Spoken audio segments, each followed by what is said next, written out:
Good morning, good evening, whatever time of day it is for you. Welcome to this thing that I do called Thor's Entertainment. I am Thor, and today I'm continuing to explore the Ghost Survivors mode for Resident Evil 2.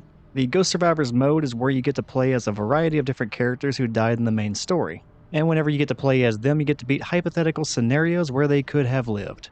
Each of the gameplay videos I recorded for the Ghost Survivor scenarios are me beating that scenario for the very first time. So I will have some knowledge of the challenge that I'm attempting to complete because of my previous attempts, but since every other attempt has been a failure up to that point, I still have nowhere near enough experience to not make any mistakes whatsoever, so it should be a pretty good mix. In the last episode, I covered the No Time to Mourn scenario for Robert Kendo. This time around, I am playing the Runaway scenario for Katherine Warren. She was killed in the story mode by Chief Irons, but that happened entirely off-screen. As a result, I really don't know too much about her. But let's go ahead and change that and get started. And her summary says, "Here is a tale of a future that never was, a night that never dawned. Katherine Warren was told, 'I'll take you to meet your special someone,' and Katherine Warren simply believed Iron's words. He was a gentleman and the chief of police after all, not to mention a good friend of her father, the mayor. However, after he lured her to the orphanage, he let that mask slip. 'Do you know, I think you will become my greatest work.' She fell into despair as she heard the words. But fate was on her side. She took the jail cell keys from her would-be killer and made up her mind. I have to go. I have to rescue my love, Ben." And that is where the scenario begins. Let's go ahead and let the film roll.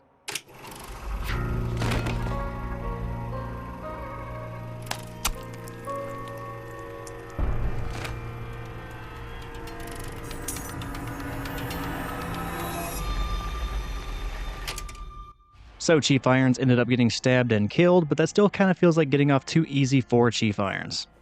And the keys from Sherry's segment of the story mode are still here since that has not happened yet. That's a pretty good detail. And okay, we have a document over here that warns us about the gimmick for this scenario. And I'll go ahead and narrate that. It is titled, "Letter to the Director." Do you recall the white specimens discussed in last month's report? The researchers have named them paleheads. These specimens have undergone a special mutation. Unlike normal specimens, they have the ability to regenerate. It would be difficult to stop these specimens with a weak weapon. Although there's a note at the bottom that says it's not impossible, but I should add, it would take some time. I would not try it myself. To stop a palehead, you must use high-powered weaponry that can damage it faster than it can regenerate. My team is currently searching for a reliable way to produce the paleheads. Therefore, I would like to request that double the number of subjects are sent to our laboratory next month. This is the price we must pay to secure a brighter future. So the gimmick is going to be the palehead zombies. They are a bit tricky to take down, so more often than not, I just shoot them to stun them and then I run away. That is going to be pretty consistent for Katherine. And after this common zombie, we are going to run into the very first palehead zombie. Overall, not many zombies are going to get killed in this scenario. It is much more about evasion. Which makes sense. Of all the Ghost Survivors, Katherine is the only one that is not a combat-related specialist, like not in a combat career field or not some kind of a weapons expert. It'd be kind of weird to see her mowing down waves of zombies in her scenario. I end up getting an old key from the backpack of a zombie, and I get a grenade from the vending machine. And we can only pick one item from the vending machine, and the hand grenade is going to be very important for the very end of the scenario. Then we end up going back downstairs. We use the old key to open a padlock, and the old key is a one-time use item that will break immediately after you use it one time. And it was in that exact moment when the old key shattered that somewhere in Europe, a shiver ran up Chris Redfield's spine. He began to have flashbacks of being cheated out of the lockpick back at the Spencer mansion, and he had no idea why. Anyway, back to Katherine. After leaving the orphanage, we have to dodge some zombie dogs and then quickly kill a backpack zombie to get his loot, and that is going to include another old key and a chemical flamethrower. And on that note, what was this guy planning to do with a flamethrower near an orphanage before he died? It might be a really good thing this guy got killed. I guess I won't dwell on that too long. We have to select a green herb from the vending machine so we can mix it with our red herb, and that is going to guarantee that we get at least one full heal at some point in this playthrough. And after that, I narrowly avoid the dogs and get out of the orphanage yard through the gate. And immediately on the other side of that gate is going to be another vending machine, and I end up taking some additional flamethrower fuel. The flamethrower is not my favorite weapon since it mostly just does damage over time instead of immediate damage like you would be doing if you were just shooting a zombie with a handgun, a shotgun, or something like that. So for me, it tends to leave the zombies alive a little bit too long, and it gives them the opportunity to grab me and bite me before they die. Or whenever they're grabbing me and trying to bite me, they will die, but because they are on fire, they burn me and they still do damage to me. So damage over time can be useful, but the lack of immediate damage can sometimes be a problem whenever you're trying to flamethrower a bunch of enemies. Still, the flamethrower is a good option for the palehead zombies, so the more fuel I have, the better off I'm going to be. And once I have the flamethrower fuel, zombies pour out of the bus, and we have to walk around the parking lot and get them to follow us so we're walking the zombies. And eventually it's going to clear a path. And remember people, it's very important to walk your zombies. They may be dead, but they still need exercise. On the bus, I burn a couple of palehead zombies with the flamethrower, and just like that, the damage over time does not stack up fast enough and the palehead zombie grabs me. Now the palehead zombie dies before biting me, which is a good thing, but I am still hurt because that zombie was on fire. So that is a good example of how zombies can fight through the flamethrower at times and still hurt you. Now once we are off the bus, I navigate around a bunch of newly alerted zombies, and I get to another vending machine. I pick out a blue herb to combine with all the other herbs I have, so I end up with a green, red, blue herb, and that's going to be really good for a full heal, and it also provides a temporary damage resistance, and that's going to be very useful later on. And next up, we are going to be locked in a basketball court with 3 lickers and 1 crawling zombie. By default, we are equipped with an infinite knife, which we absolutely need to keep until this exact moment, and that is so we can stab the crawling backpack zombie without alerting any of the lickers.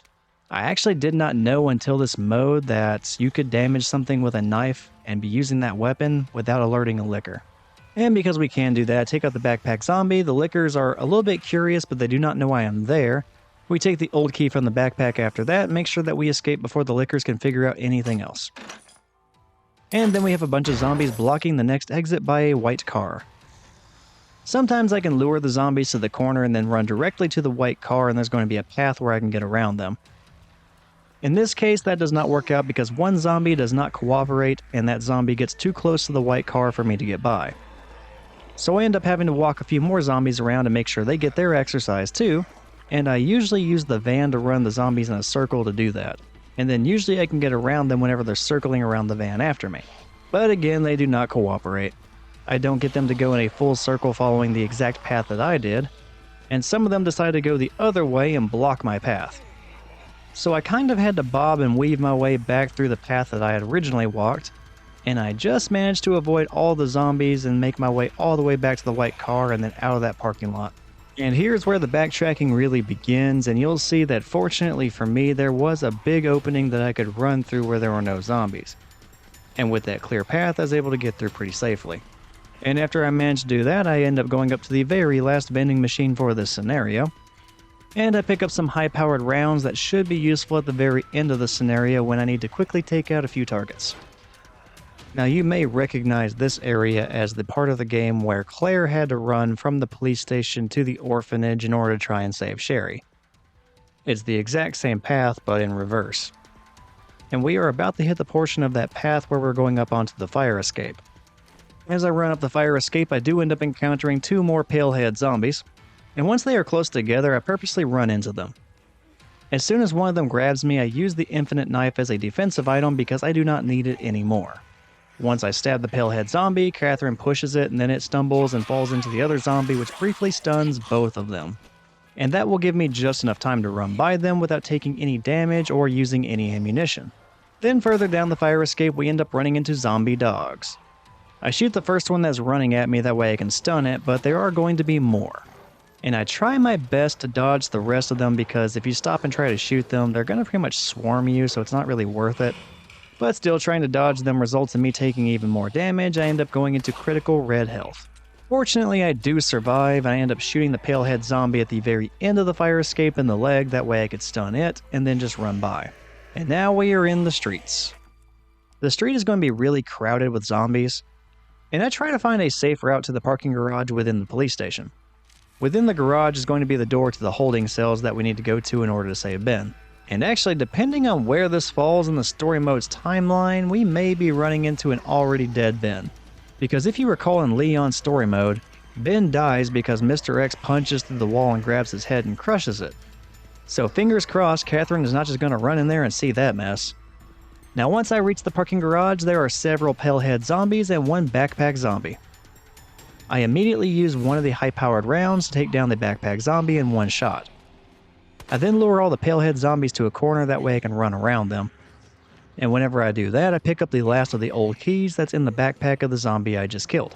And with that old key, I can enter the holding cells, and it's finally going to be time to rush through the final enemies of the scenario. Now within the jail cell hallway, there are going to be 2 common zombies and 1 palehead zombie. They are going to be ominously just standing there doing nothing. If you were to shoot them or get too close to them, at that point all the jail cells are going to open, and then we have a jailbreak scenario where all the zombies start flooding out. I use my last remaining high-powered rounds to take down as many of the common zombies as I can, and then the rush of other zombies begins. Now normally I cannot kill the palehead zombie in one shot, so I don't even bother trying. I just shoot the common zombies to guarantee a reduction in their numbers. When the common zombies are down, I switch back to the flamethrower and I try to kill the palehead, just trying to do as much damage over time as I can to counter its healing. Now I kill what I can, but I end up getting cornered and I cannot stay that way. And previously, when I was hurt by the dogs, I ended up using my green, red, blue herb, so I do have damage resistance currently. So I need to start using that, and I try bulldozing through the zombies. I end up taking all kinds of zombie bites trying this. And I do pretty good because they do not end up hurting me too bad for a while, but eventually I do end up dropping into red critical health again.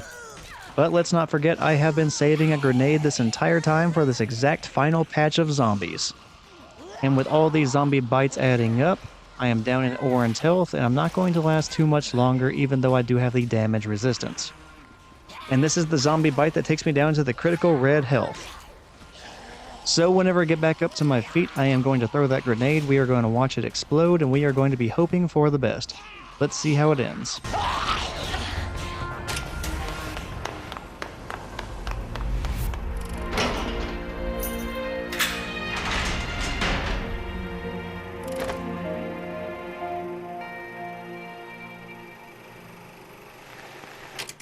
And there it is. Unlike the previous Ghost Survivor mode, No Time to Mourn, the Runaway Ghost Survivor scenario shows us saving 2 different characters. Since we were controlling Katherine Warren, we already knew that we were going to be rescuing her, but we did not necessarily know for sure whether or not Ben was going to be alive at the very end. After all, in the previous scenario I did, we saved Robert Kendo, but his family still remained deceased. But it turns out both Katherine and Ben are going to have some kind of a happy ending because both of them end up surviving, whereas, well, previously they did not. And next up, I'll be moving on to the Forgotten Soldier Ghost Survivor scenario, which is going to be featuring another member of the Umbrella Secret Service. We already got to play as Hunk previously, and next time we're going to be playing as Ghost. Whenever the Umbrella Secret Service raided the Nest laboratory in order to get a sample of the G virus, Ghost most notably was killed before even leaving Nest. In the story mode, we found different recordings that showed Ghost was part of that team and ultimately ended up dying, but whenever we pick up his Ghost scenario mode, wow, that's kind of redundant. We're going to be playing as Ghost and Ghost Survivor. Anyway, whenever we pick up his scenario, we are going to be guiding him to survival. Until then, thank you for watching this video, and I hope you enjoyed it. If you did, feel free to check out the other things I have on the Thor's Entertainment channel. I do have other Resident Evil related videos to include playing through the original Resident Evil's remake, and also other episodes here for the Resident Evil 2 remake. And if you want to branch out from the Resident Evil games, I do have playthroughs of other games as well. But yeah, thank you again for watching, take care, and hopefully I will see you next time.